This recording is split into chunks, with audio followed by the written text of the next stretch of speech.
사도행전 23번째 시간입니다. 핍박과 순교 그리고 하나님의 뜻이라는 제목으로 같이 말씀을 나누겠습니다. 사도행전 7장 54절부터 8장 3절까지인데요. 우리 같이 한 목소리로 봉독하겠습니다. 시작. 그들이 이 말을 듣고 마음에 찔려 그를 향하여 이를 갈거늘 스데반이 성령 충만하여 하늘을 우러러 주목하여 하나님의 영광과 및 예수께서 하나님 우편에 서신 것을 보고 말하되 보라 하늘이 열리고 인자가 하나님 우편에 서신 것을 보노라 한데 그들이 큰 소리를 지르며 귀를 막고 일제히 그에게 달려들어 성 밖으로 내치고 돌로 칠세 증인들이 옷을 벗어 사울이라 하는 청년의 발 앞에 두니라. 그들이 돌로 스데반을 치니 스데반이 부르짖어 이르되 주 예수여 내 영혼을 받으시옵소서 하고 무릎을 꿇고 크게 불러 이르되 주여 이 죄를 그에게 돌리지 마옵소서 이 말을 하고 자니라. 사울은 그가 죽임당함을 마땅히 여기더라. 그날에 예루살렘에 있는 교회에 큰 박해가 있어 사도 외에는 다 유대와 사마리아와 모든 땅으로 흩어지니라.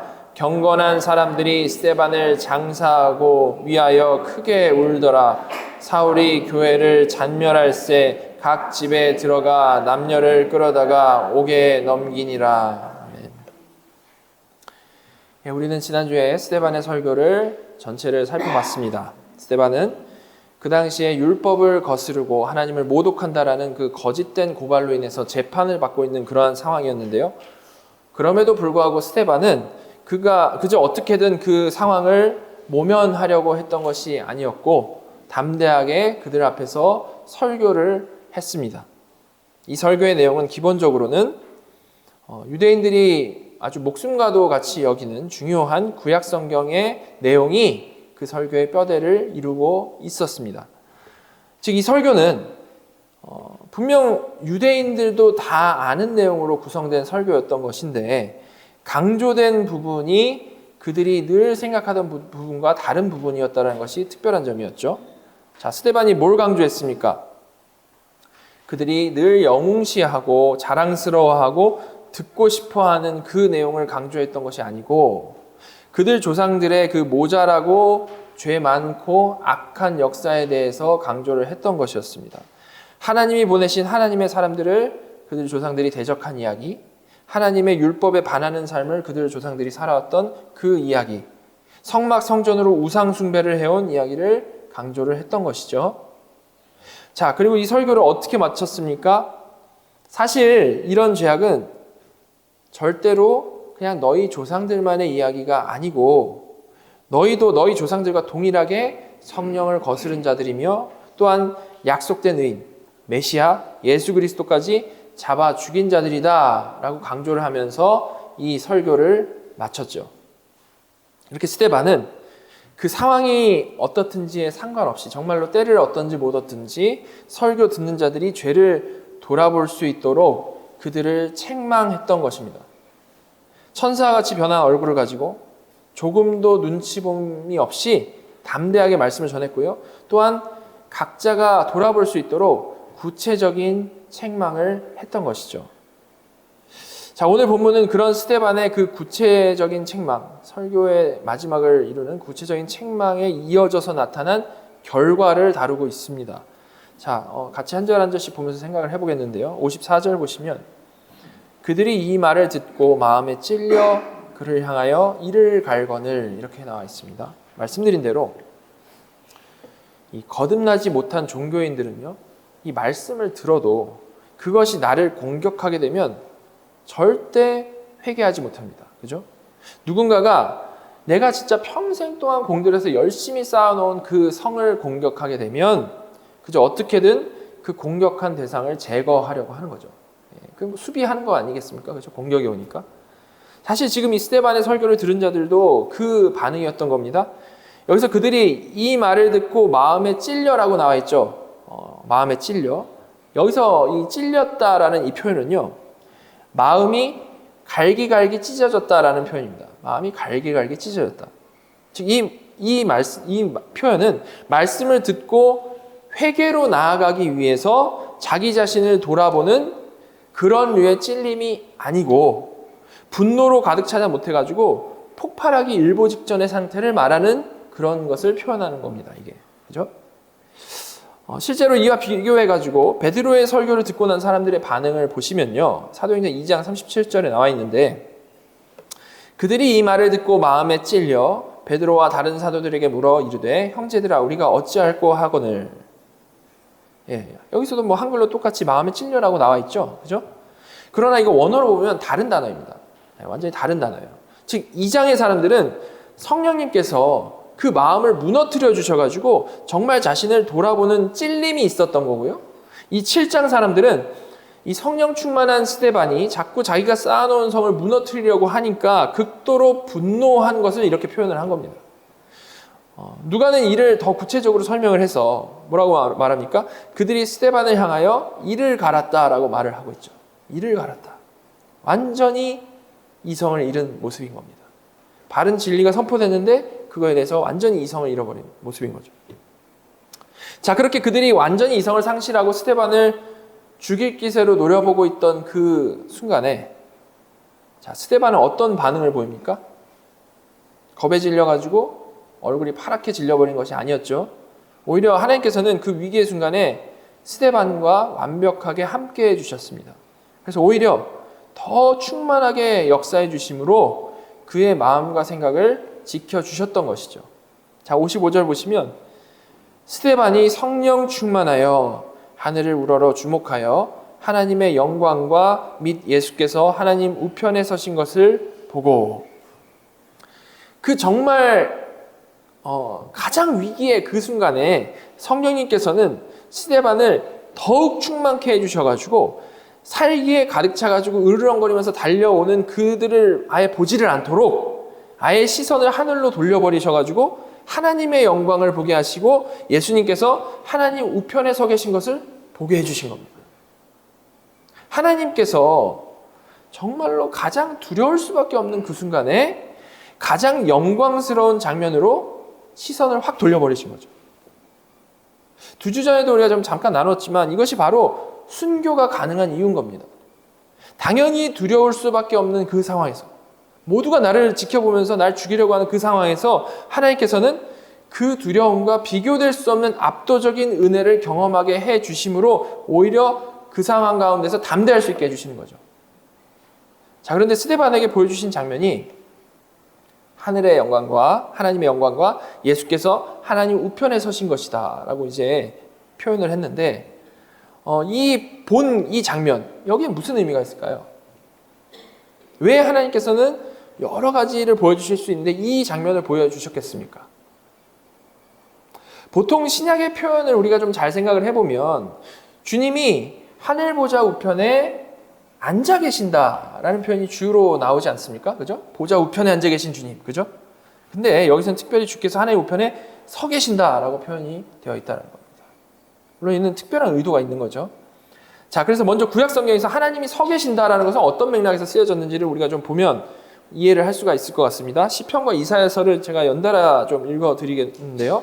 먼저 시편 109편 30절과 31절인데, 내가 입으로 여호와께 크게 감사하며 많은 사람 중에서 찬송하리니 그가 궁핍한 자의 오른쪽에 서사 그의 영혼을 심판하려는 자들에게서 구원하실 것이미로다. 이사야서 3장 13절, 여호와께서 변론하러 일어나시며 백성들을 심판하려고 서시도다. 자, 어떤 맥락에서 쓰였습니까? 구약에서. 여호와께서 서신다라는 것은 항상 어떤 심판하시는 그 맥락에서 쓰였죠. 심판하시는 맥락에서 쓰였는데 그 심판에서 그의 백성은 변론하고 보호하시고 반대로 대적하는 자들은 정말 심판하시는 그런 의미로서 구약에서 쓰였죠. 그죠? 이게 구약의 용례인 겁니다. 자, 이거를 생각을 해봤을 때 지금 여기 55절에서 주께서 보여주신 모습이 주께서 서 계시는 모습이다라는 것은 어떤 의미가 있겠습니까? 지금 이 땅에서는 거짓된 재판이 일어나고 있죠. 정말 잘못된, 죄악된 재판이 일어나고 있지만 하늘에서는 주님께서 스데반을 완벽하게 변론하고 계시며 그 극악한 일을 절대 간과하지 않으실 것이고 분명히 심판하실 것을 말씀하시는 겁니다. 그걸 보여주시는 거죠. 그 장면을. 자, 여러분, 주께서 공생의 기간 동안에 이런 말씀하셨습니다. 누가복음 12장 8절에 보시면 내가 또한 너희에게 말하노니 누구든지 사람 앞에서 나를 시인하면 인자도 하나님의 사자들 앞에서 그를 시인할 것이요. 바로 이 말씀이 이때 정확히 실현이 되고 있는 것이라는 말입니다. 주께서는 바로 이런 하늘에서 지금 실제로 일어나고 있는 일을 스데반이 눈으로 볼 수 있게끔 해주신 것이죠. 주님께서 실제로 지금 이렇게 하고 계신다는 것을 하늘을 열어가지고 보여주신 겁니다. 어떤 의미겠습니까? 너무나도 지금 억울할 수밖에 없는 그 스데반에게 너가 의지하는 그 말씀 그대로 지금 하늘에서 정말 그대로 이루어지고 있다. 주님께서 지금 직접 너를 변론하고 계신다라는 것에 대한 확인을 시켜주시는 것입니다. 여러분, 이것보다 더 큰 위로와 더 큰 확신이 되는 것이 있겠습니까? 그죠? 너무 억울한 상황에서 주님이 하늘을 열어주시고 누가 너를 변론하고 있는지를 봐라라. 이거보다 확신이 있을 수 있는 일은 없는 겁니다.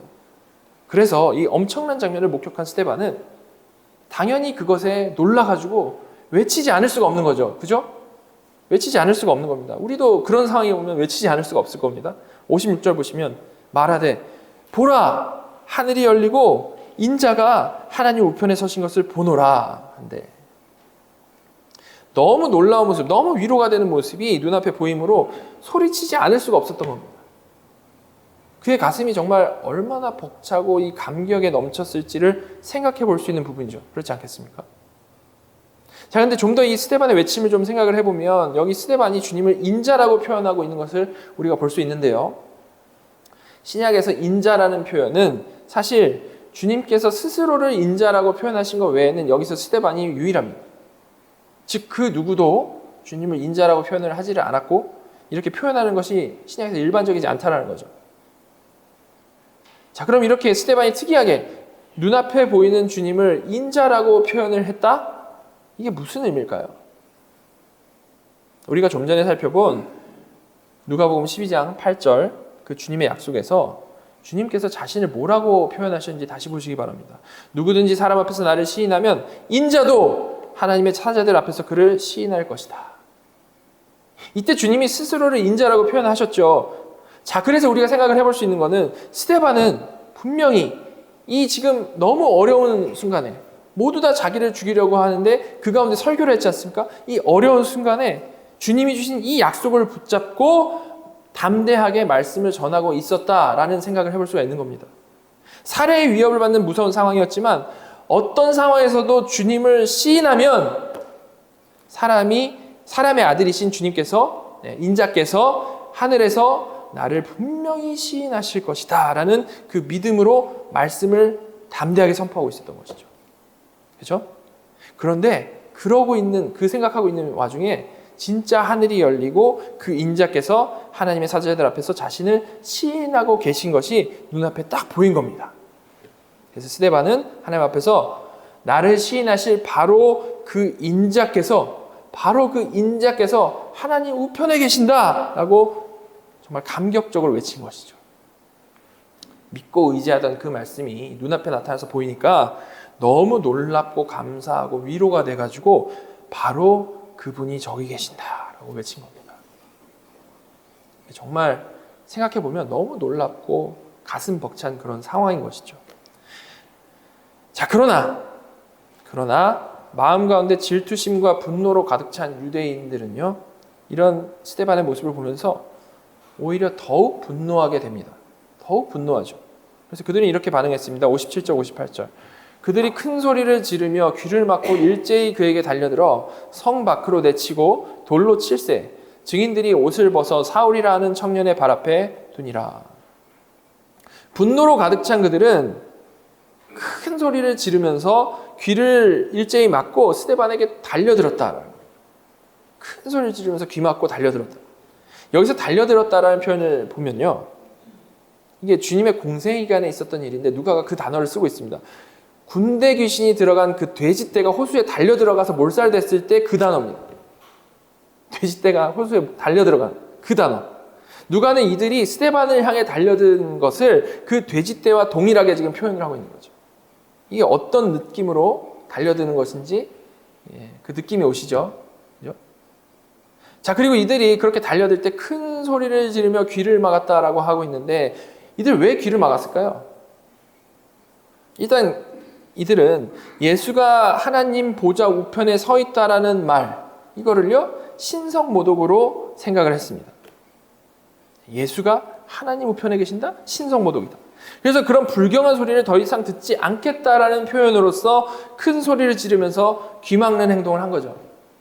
그리고 바로 그 자리에서, 그 자리에서가 아니고 이제 어디로 데리고 나갑니까? 성 밖으로 데리고 나가가지고 스데반을 내쳤다라고 나와 있죠. 자, 이 행동 역시 신성모독한 자들을 향한 그런 행동인 겁니다.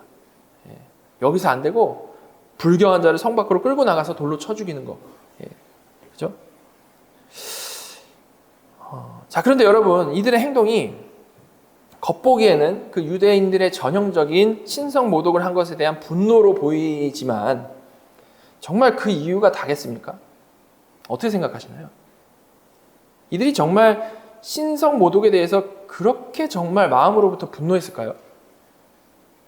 저는 이들의 이런 행동은 오히려 자신의 그 죄악된 모습을 덮기 위한 과장된 행동이었다고 생각을 합니다. 무슨 말인가 하면 이때 이들은 스데반에게 극도로 분노한 상태였습니다. 그렇죠? 스데반의 설교 전에도 그랬지만 설교 듣고 나서는 정말로 그 분노가 하늘을 찌르고 있었던 상황이죠. 바로 그런 스데반을 어떻게든 이제 막 죽이려고 모든 집중을 해서 저 사람을 어떻게 죽이나 하고 있었던 그 순간이었는데 스데반이 자기 입으로 유대교에서는 전혀 허용될 수 없는 신성모독적인 말을 내뱉은 겁니다. 자, 그러니까 지금 분노로 막 속이 부글부글 끓고 있던 이들은 이 재판 과정을 생략하고 그냥 단번에 죽여버릴 수 있는 절호의 기회를 잡은 거죠. 그렇지 않습니까? 나름 합당한 공격할 이유를 포착하게 된 겁니다. 그리고 당연히 이 포착한 이 기회를 모두에게 어필이 되게 해야겠죠. 그죠? 그래서 과장된 행동, 귀를 막고 큰 소리를 지르면서 불경한 자를 죽이는 방식대로 성 밖으로 끌고 나가서 돌로 쳐서 죽인 겁니다.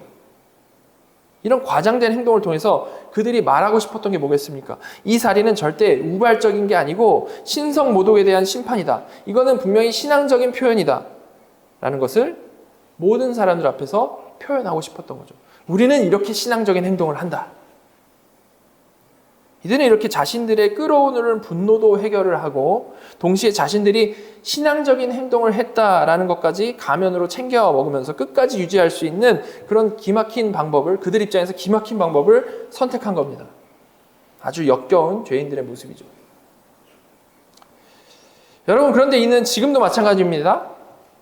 제대로 된 교회를 비난하고 경건한 성도를 비난하는 자들이 가면을 쓰지 않고 비난하는 경우는 없습니다.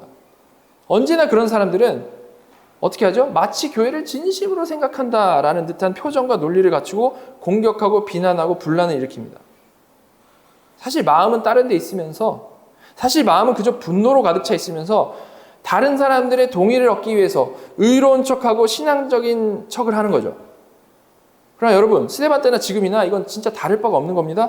그들이 어떤 가면을 쓰고 있다 할지라도 그들의 행위의 결국이요. 그 행위의 결국이 절대 남을 살리는 쪽, 교회를 세우는 쪽이 아니고 남을 죽이는 방향, 분열을 만드는 방향, 교회를 어지럽히는 방향으로 그게 나아간다면 그것은 지금 이 사탄에게 정말 열심히 쓰임받고 있다는 것을 증명하고 있는 거죠. 왜냐하면 언제나 성령님은 하나 되게 하시는 성령님이시고 언제나 사탄은 분열을 만들기 때문입니다. 언제나 그렇죠. 물론 교회 안에서도 분열될 수 있는, 분열되어야만 할 한 가지 이유가 있습니다. 그것은 진리 수호라는 이유입니다. 진리 안에 모인 교회지 않습니까? 진리 안에 모인 교회인데요. 그 진리 안에 모인 교회가 진리에서 멀어져 있다면 그 교회를 갱신하든지 아니면 내가 나와버리든지 해야겠죠. 그죠? 거짓 진리가 선포되고 있다면 그게 종교 개혁 아닙니까? 이게 개혁주의 아닙니까? 그죠? 자, 그러나 그런 이유가 아니라 다른 것이라면, 다시 말해서 진리에서 벗어나서 그것을 바로잡게 싸우는 것이 아닌 이상 그 어떠한 분열도 하나님으로부터 왔다라고 볼 수 없는 것이라는 말입니다. 아무리 그럴듯한 가면을 쓴다 해도 그 결과를 보면 알죠. 그 결과가 어디를 향하고 있는지를 보면 그 동기가 정말 바른 것인지 잘못된 것인지를 우리는 확인할 수 있다는 것이죠. 자, 이렇게 언제나 거듭나지 못해서 변하지 못한 마음, 해결되지 못한 죄로 인해서 그 반응이 똑같을 수밖에 없는 종교인들, 그들의 한계죠. 그저 자기 성을 쌓는 것만이 처음부터 끝까지 목적인 자들에게 경건한 스데반은요, 돌에 맞아서 처참하게 죽임을 당한 것입니다. 지난주에 말씀드린 대로 이들은요, 전해진 진리, 하나님 말씀에 근본적으로는 화가 난 것입니다. 사실 하나님을 대적하는 거죠, 마음으로부터. 자, 근데 사람이 진리를 죽일 수는 없지 않습니까? 사람이 영이신 하나님을 직접 공격할 수는 없지 않습니까? 그러니까 진리를 전한 자기의 가면을 드러낸 그 메신저를 죽이는 거죠. 아주 역겹게도 끝까지 신앙적인 척하면서 신성모독의 죄를 씌워서 스데반을 죽인 겁니다. 자, 그러나 이 잔혹하고 역겨운 일이 일어나는 중에도 하나님께서는 그의 사랑하는 자녀를 보호하셔서 그가 곧 도달하게 될 하늘 보좌 앞을 조금 있으면 사실 볼 장면인데 미리 땡겨서 보여주시고 주님이 직접 그를 위해 변호하시며 장엄하게 거기 서 계시다라는 것을 보여주신 것이죠. 드러나는 겉모습은 정말 무자비한 살해의 현장이었지만 정작 스데반이 경험한 것은 하늘의 영광과 평안과 은혜였다라는 겁니다. 그래서 스데반은 돌 맞는 상황에서도 이렇게 반응하죠. 59절입니다. 그들이 돌로 스데반을 치니 스데반이 부르짖어 이르되 주 예수여 내 영혼을 받으시옵소서 하고, 스데반은 그 죽임당하는 순간에도 계속해서 보좌 우편에 서 계신 주님만 바라봤던 겁니다. 정확히 주님께만 시선이 고정되어 있었던 것이죠. 그죠? 거기서 시선을 뗄 수가 없는 겁니다. 너무 영광스러우니까. 그리고 그 순간에도 기도를 하는데 60절입니다. 무릎을 꿇고 크게 불러 이르되 주여 이 죄를 그들에게 돌리지 마옵소서 이 말을 하고 자니라. 그렇게 억울하게 죽임을 당하면서도 이 죄를 그들에게 돌리지 마옵소서라고 외치면서 자신을 위해서가 아니라 자신을 죽인 죄인들을 위해서 끝까지 기도하고 있습니다. 이건요, 누군가의 잘잘못을 떠나서 성도가 마땅히 끝까지 지켜야 될 모습인 것이죠. 우리는 그 어떤 이유에도 상관없이 끝까지 서로를 위해 기도해야 되는 겁니다. 서로를 위해. 이 역시도 우리가 절대 성령 충만하지 않고서는 할 수 없는 부분인 거죠. 절대 우리의 능력으로는 나를 죽이고 나를 공격하는 사람, 그 사람을 위해 기도할 능력이 없기 때문에 그런 겁니다. 그러나 성령 충만한 스데반은 십자가에 달리셔서 아버지 저들을 사하여 주시옵소서라고 끝까지 기도하셨던 예수님과 정확하게 동일하게 원수를 위해 기도하며 죽음을 맞이했던 겁니다. 자, 이렇게 스데반이 순교하였는데요. 그와 동시에 지금 같이 주목돼서 나오는 사람이 있습니다. 그죠? 그가 바로 사울입니다. 사울. 그가 왜 여기서 언급되게 된 겁니까? 스데반을 돌로 친 자들이 그들의 옷을 벗어서 사울의 발 앞에 두었다라고 지금 말씀을 하고 있죠. 그 이유로 언급이 됐습니다. 여러분, 옷을 벗어서 사울의 발 앞에 두었다라는 이 사실을 여기서 왜 말하고 있을까요? 이거는 그냥 단지 돌 던지기 편하게 옷을 벗어가지고 겉옷을 벗어놨고 우연히 사울 발 앞에 두었다라는 그 말을, 그냥 우연히 그런 일이 있었다라는 말을 하려는 것은 아닙니다. 절대 그런 우연히 일어난 일을 적어놓은 게 아니라 의미 있는 행동에 대해서 말을 하고 있다라는 겁니다. 이것은 분명히 의미 있는 행동이다라는 것은요, 이 나중에 바울이 말한 그 내용을 통해서 우리가 확인해 볼 수 있는 바인데요. 사도행전 뒤에 22장 보시면 이렇게 나와 있습니다. 22장 20절입니다. 또 주의 증인 스데반이 피를 흘릴 때에 내가 곁에 서서 찬성하고 그 죽이는 사람들의 옷을 지킨 줄 그들도 아나이다.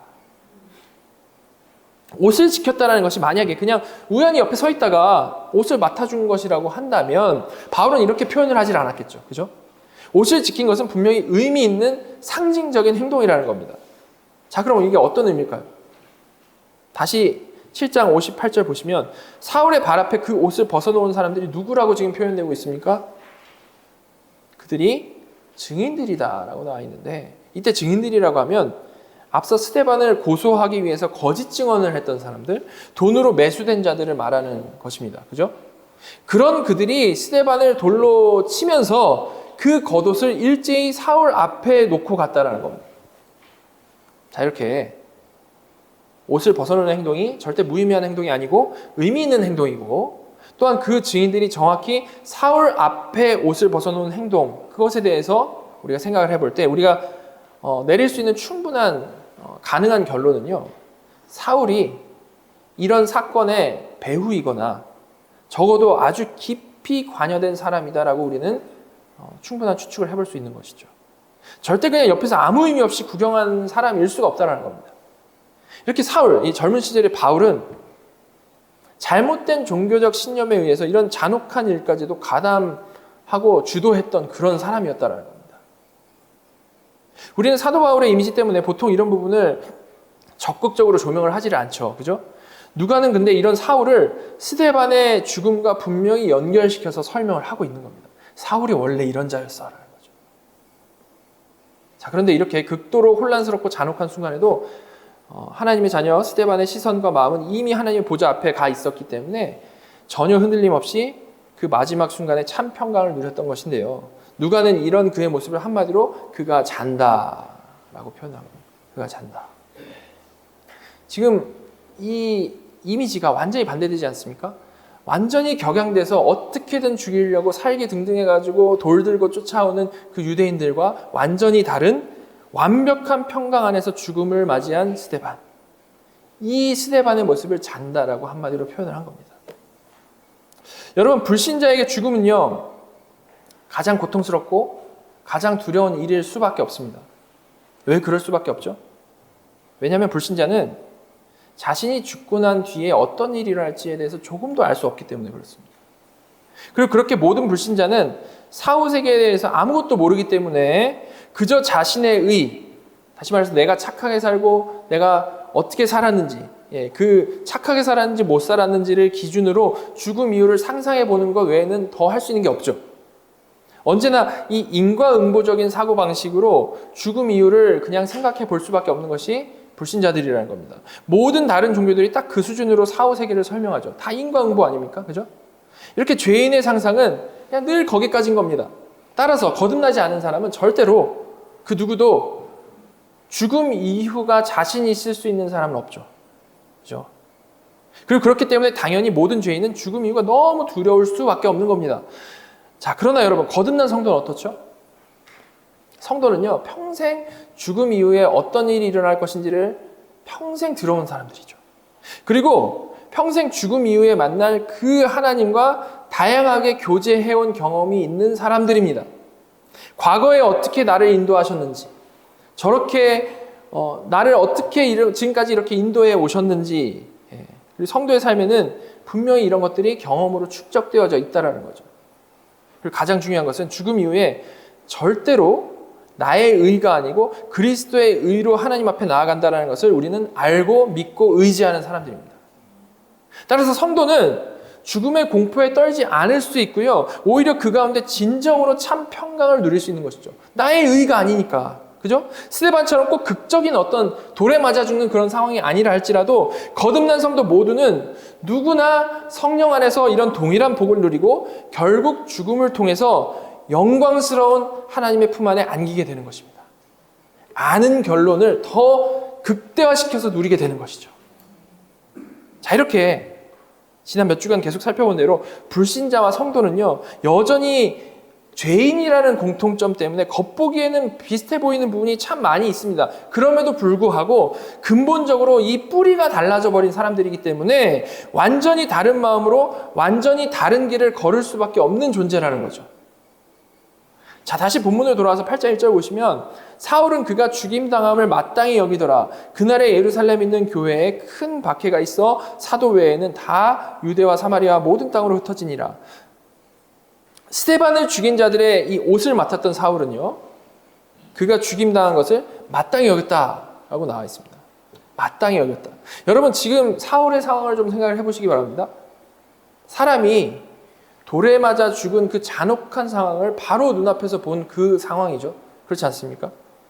어떤 악랄한 범죄자가 그렇게 심판당한 모습이 아니고 자기와 신학적인 견해는 다른다 할지라도 어떤 한 선한 사람이 그렇게 처참하게 죽임당한 것을 바로 눈앞에서 본 겁니다. 여러분 어떻습니까? 본래 우리가 화가 나도요.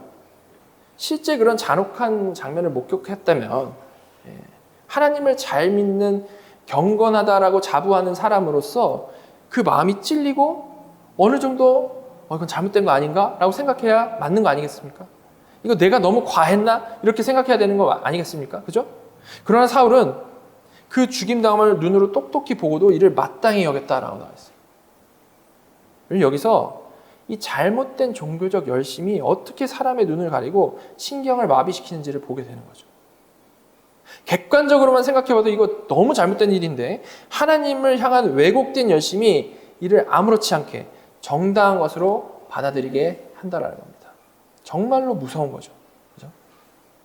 여러분 이전까지 예루살렘은 우리가 이 사도행전 앞부분 통해서 보아온 대로 초대교회의 살리는 복음의 능력을 풍성히 누려온 지역이었습니다. 그죠? 그러나 바로 이런 종교인들의 잘못된 종교적 열심에 눌려가지고 이 예루살렘은요 스데반의 사건을 기점으로 해가지고 이전과 비교할 수 없는 아주 큰 박해 가운데 들어가게 된 것이었습니다. 그래서 성도들은 결국 이 예루살렘, 이 박해가 심한 이 예루살렘에 살 수 없게 됐고 사도 외에는 유대와 사마리아 모든 땅으로 흩어지게 되었다라고 그래서 말씀을 하고 있는 겁니다. 누가는 이때 구체적인 상황에 대해서 이어지는 두 절을 통해서 설명을 하는데요. 먼저 2절 보시면 경건한 사람들이 스데반을 장사하고 위하여 크게 울었다. 일단 경건한 사람들이 스데반을 장사하고 그를 위하여서 크게 울었다라고 했는데 이를 그냥 스데반하고 친했던 사람들이 슬퍼했구나 정도로 생각하고 넘어갈 수도 있는 일이지만 사실 더 중요한 포인트가 있습니다. 본래 유대교에서는 공개적으로 처형된 사람을 위해서 애곡하면 안 됩니다. 절대 그러면 안 되죠.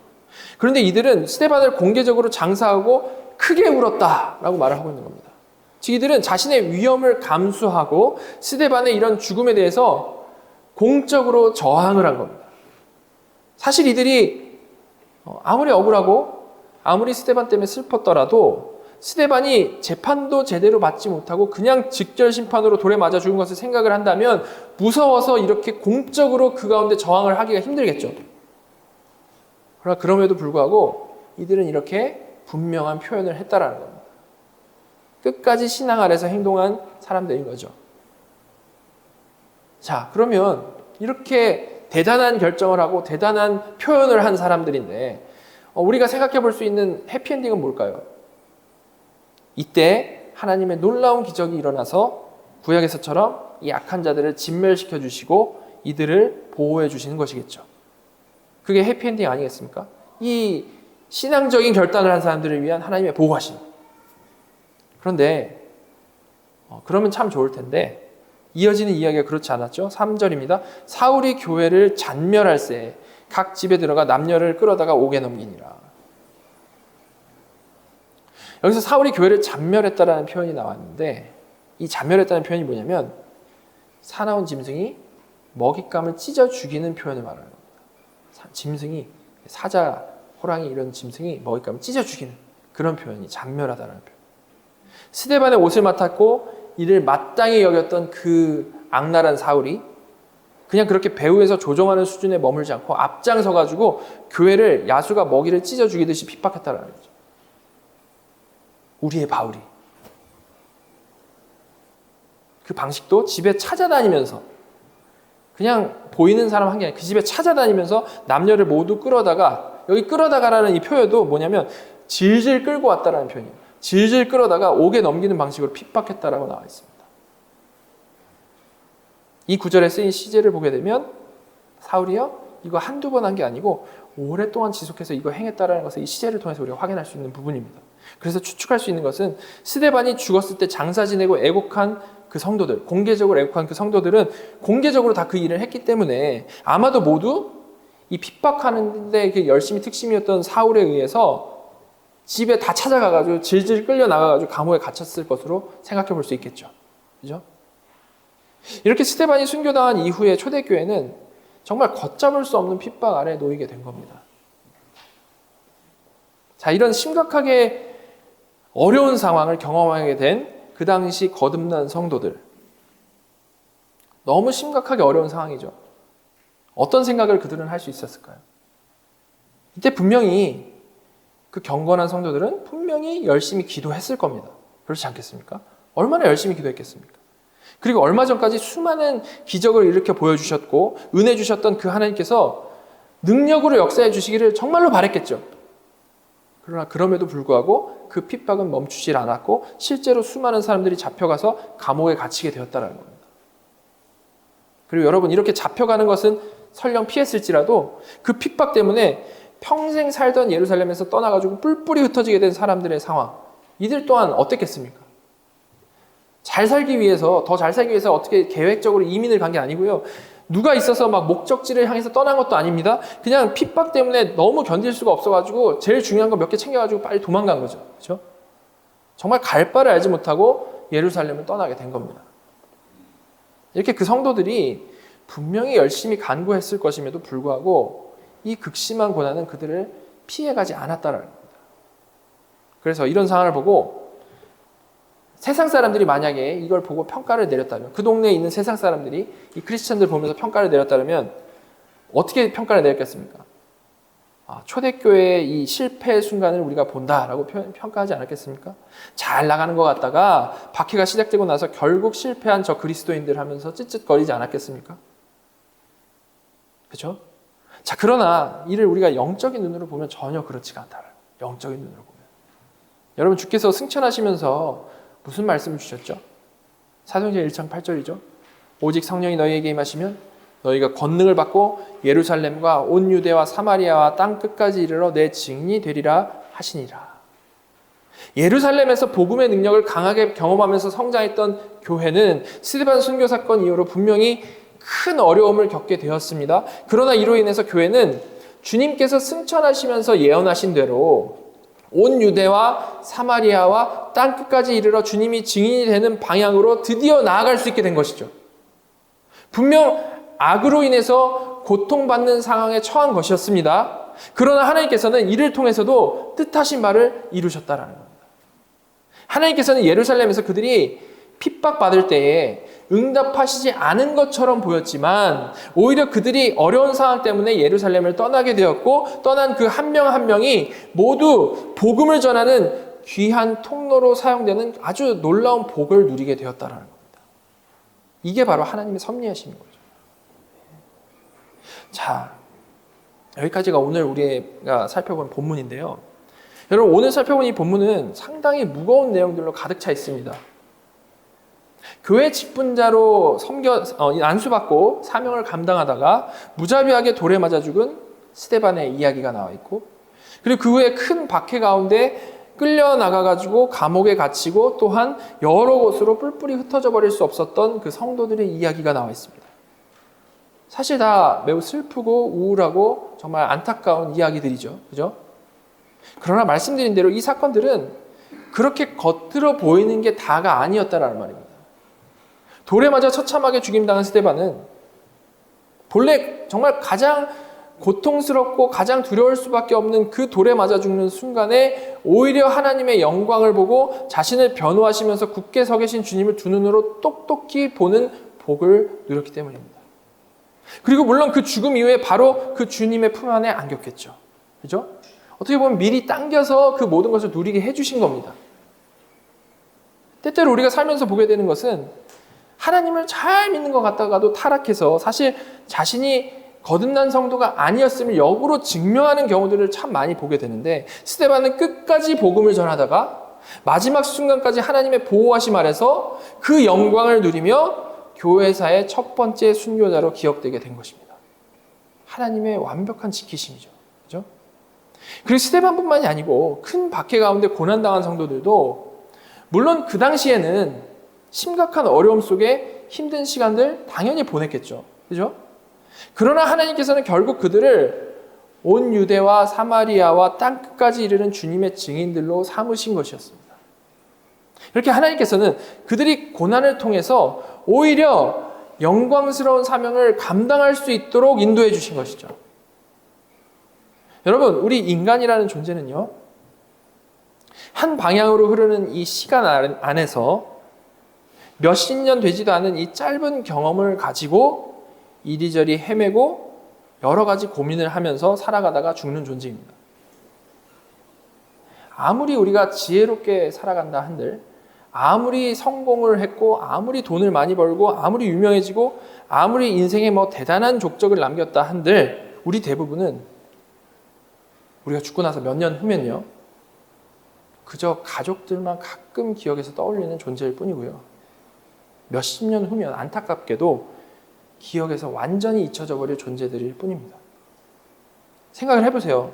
우리가 우리 할머니, 할아버지들까지는 가끔 기억을 해도 증조 할머니, 증조 할아버지를 늘 기억하면서 그분들의 삶을 생각하시는 분 있으십니까? 그런 경우 거의 없죠. 그죠? 물론 그 위로는 이름도 기억을 못할 겁니다. 이게 속상한 일이지만 이게 사실이에요. 그죠? 자, 이렇게 우리가 살아갈 때는 각자 막 수많은 고민을 하고 악착같이 살고 바쁘게 살아갑니다. 그리고 겪게 되는 문제들도 이게 너무 큰 문제다 하면서 막 여러 가지 고민을 하면서 살아가죠. 그러나 사실 이 모든 우리가 깊이 고민하고 울고 웃었던 정말 진지했던 모든 순간들은 물론이고 심지어 나라는 이 존재까지도 몇십 년 후면 정말 지구상에서 단 한 명도 기억하는 사람이 없다는 것이 사실이라는 말입니다. 이게 바로 우리의 인생이라는 거죠. 자, 그런데 이렇게 조금만 생각해봐도 알 수 있는 사실, 지금 제가 단 몇 마디로만으로 생각해도 알 수 있는 이 사실을 사람들은 전혀 생각하지 않고 세상 사람들은 자기가 뭔 큰일을 이루면 그게 막 영원할 것처럼 생각을 하면서 그냥 미친 듯이 자기 욕구를 따라서 앞만 보고 달려가고 있습니다. 그 욕구가 건전한 것이든지 악한 것이든지 전혀 상관없이 동일하게 그 평생을 그냥 자기가 정해놓은 그 테두리 안에서 자기가 정해놓은 그 목표 안에서 자신의 성을 쌓아가면서 평생을 살아가고 있다는 것이죠.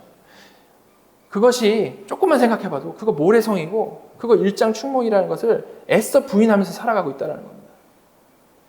그래서 그런 허무하고 무지한 삶의 패턴 아래서 그냥 바쁘게 살아가다가 결국 진짜 중요한 모든 것들을 놓치게 되고요. 정말 짧은 인생을 허비하는 것이 정확히 모든 죄인들의 삶이라는 겁니다. 그리고 결국 이들은 나중에 죽어서 이 사실을 너무 뼈저리게 깨닫게 되는데요. 이들이 결국 슬피 울며 이를 갈게 된다는 것이 성경이 말하는 이들에 대한 묘사라는 겁니다. 자, 그런데 성도의 삶은 어떻죠? 그들과 전혀 다르다라고 말하면 참 좋겠지만 솔직히 말하면 그렇게 자랑스럽게 말할 수준이 되지 않는 경우가 너무나도 많습니다. 우리는 분명 성경을 통해 무엇이 진리고 우리가 어디를 향해 나아가며 무엇이 복된 삶인지를 정확히 압니다. 그죠? 그런데 그러면서도 우리는 여전히 약하고 여전히 악한 죄인들이기 때문에 세상에서 배운 대로 육신의 정욕에 이끌려 살아갈 때가 너무나도 많기 때문인 것이죠. 물론 성령 안에서 그와 싸우며 저항하며 살아가기도 합니다. 하지만 사실 참 실패할 때가 많다라는 것이 우리가 경험적으로 잘 아는 바이죠. 자, 그런데 그럼에도 불구하고 거듭난 성도가 이런 세상 사람들과는 분명히 정말 완벽히 다른 점이 있습니다. 다른 점이 있죠. 완벽히 갈리는 부분입니다. 그것이 무엇입니까?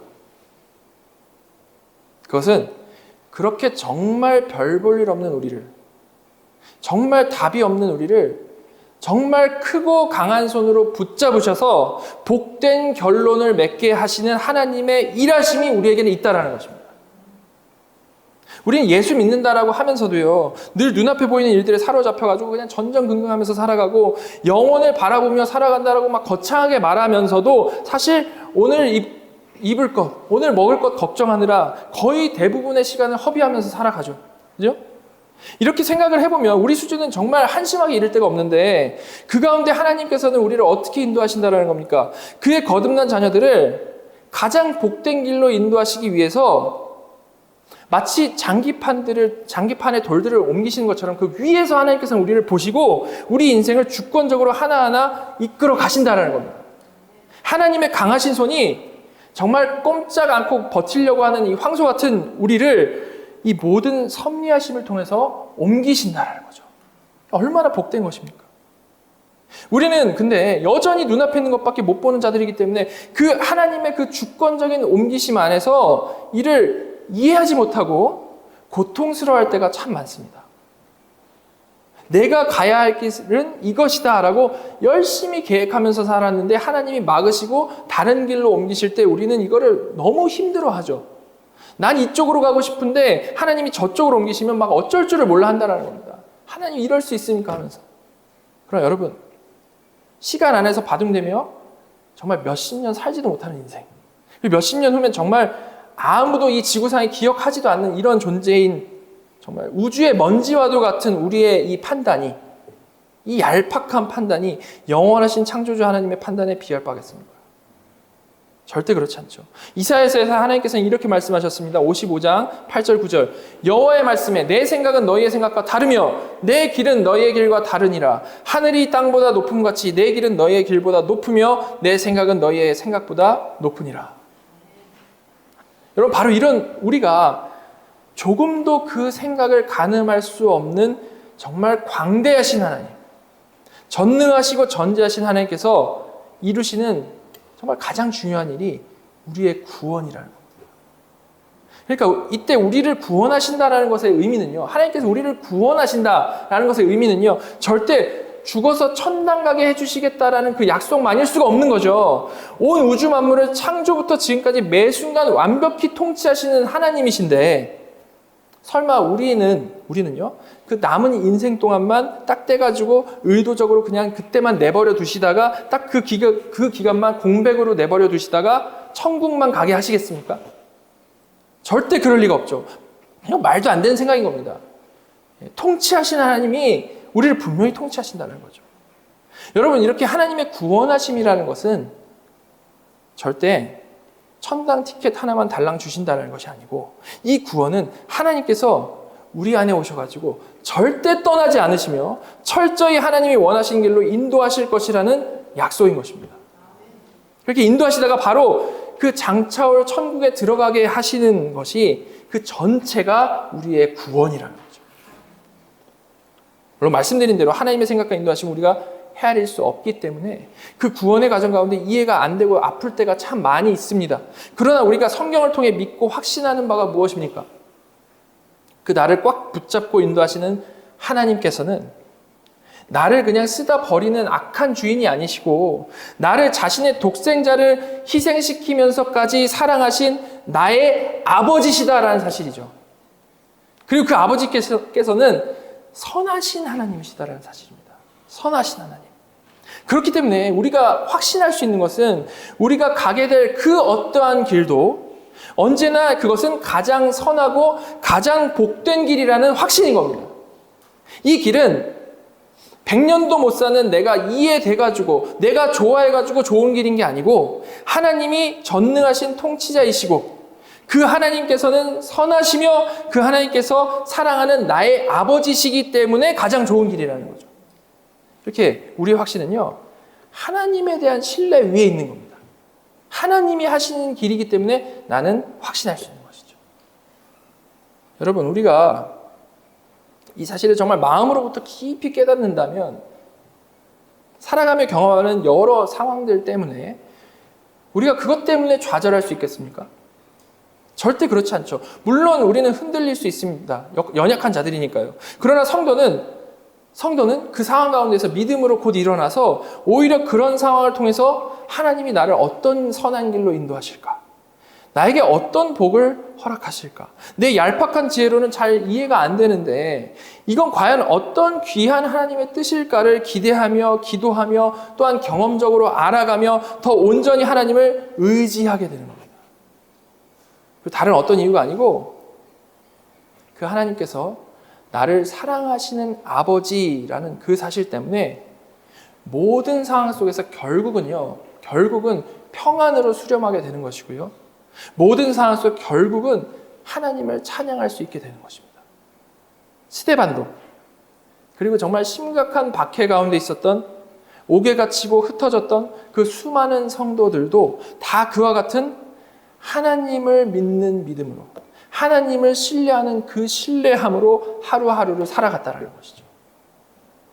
여러분, 말씀드린 대로 세상에서 우리는 몇십 년 후면 이름마저 기억되지 못하고 완벽하게 잊혀질 자들입니다. 그러나 우리가 기억해야 할 것은요, 영원하신 하나님께서는 나를 절대 잊지 않으신다는 것입니다. 그리고 그렇게 잊지 않으실 뿐만 아니라 매 순간 그 영원하신 하나님의 품 안에서 영생을 누리게 하시는 사랑하는 나의 아버지시라는 것이죠. 이것이 성도가 누리는 복이라는 겁니다.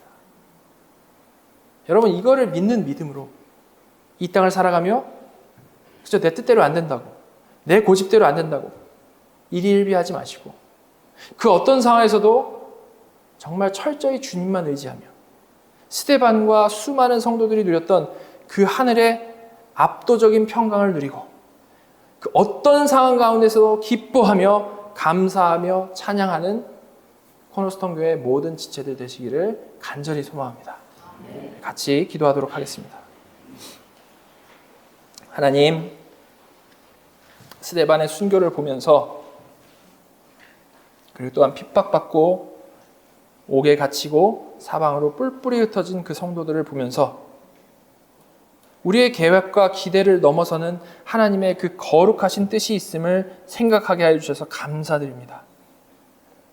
하나님, 저희들이 살아가는 동안 내 뜻대로 안 되고 간구해도 어떤 변화가 없을 때 전지하시고 전능하신 하나님께서 통치하신다라는 그 사실과 그 하나님께서는 선하신 나의 아버지시다라는 사실을 언제나 마음 깊이 기억하게 하여 주시옵소서.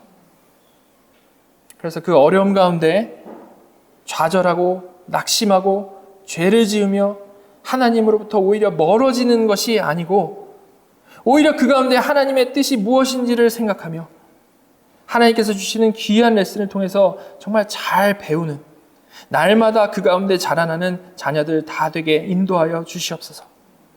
저희들 언제나 보이는 상황으로 인하여서 일일비하지 않게 하여 주시고 언제나 하나님을 사용하여 내 욕심을 이루려고 하지 않게 하여 주시고 하나님에 대한 신뢰로 날마다 하나님 나라를 누리며 그 안에서 살아가는 경건한 성도들 다 되기를 간절히 원하오니 인도하여 주시옵소서. 지금 살아서 우리 예배를 받으시는 우리 구주 예수 그리스도의 이름으로 감사하며 기도드렸습니다. 아멘.